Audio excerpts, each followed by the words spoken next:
各位觀眾，依家嚟到木雲左岸嘅東邊，即係屏山區嘅一個新嘅發展區，有時叫做沙田北。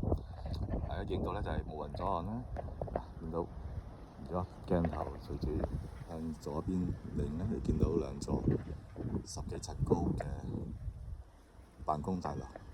頭先行過咧就唔知係乜嘢辦公大樓嘅，因為個門牌咧係未掛上去，裏邊咧仲有裝修工程，好高嘅一座，好新嘅，仲係裝修緊。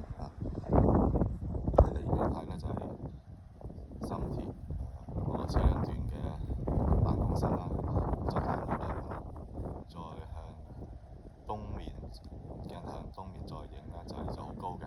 其實咧係一個特殊教育學校，應該係9年一貫制兼埋一個特殊教育嘅資源中心嘅，裏邊都係一個好現代化嘅學校啦。再望過去，向東面再睇咧，其實係一個沙田北嘅一個雷射嘅一個公司嘅總部嚟嘅呢個。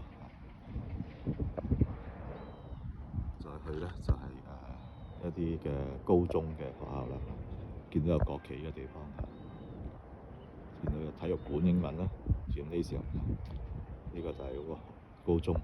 好，再一次過望晒呢個產業園區、